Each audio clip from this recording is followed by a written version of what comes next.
मुख्यमंत्री माझी लाडकी बहीण योजनेच्या लाभार्थ्यांसाठी एक महत्त्वाची बातमी समोर येत आहे. खरं तर सरकारने लाडकी बहीण योजनेच्या लाभार्थ्यांसाठी के-वाय-सीची प्रक्रिया बंधनकारक केली आहे.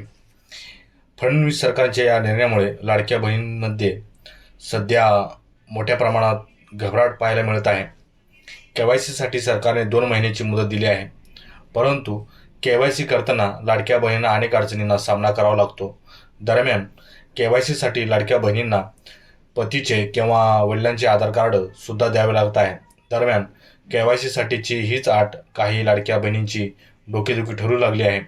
खरं तर अनेक लाडक्या बहिणींचे वडील हयात नाहीत, काही बहिणींचे पती हयात नाहीत किंवा घटस्फोट झाला आहे. यामुळे अशा पात्र लाभार्थ्यांना के-वाय-सी करताना अडचणीचा सामना करावा लागत होता.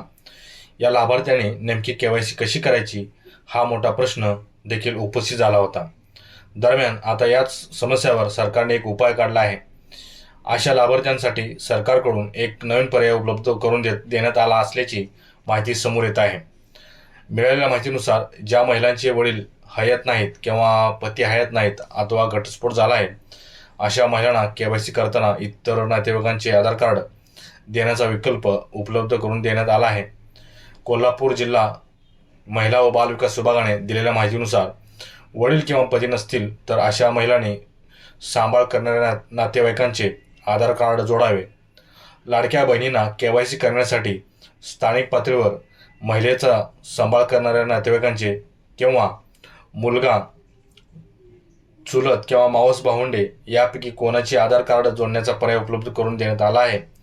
म्हणजे तुम्ही चुलत जे काही तुमचे भावंड असतील किंवा मावस भाऊ असतील यांचे तुम्ही आधार कार्ड के-वाय-सीसाठी वापरू शकता, असं महिला व बालविकास विभागाने सांगितलेलं आहे.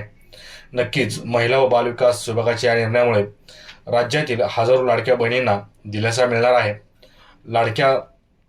लाडकी बहीण योजनेबाबत बोलायचं झालं तरी अंतर्गत पात्र ठरणाऱ्या महिलांना दरमहा 1,500 रुपयाचा लाभ दिला जातोय.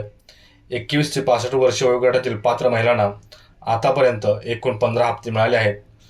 जुलै 2024 ते सप्टेंबर 2025 या कालावधीमधील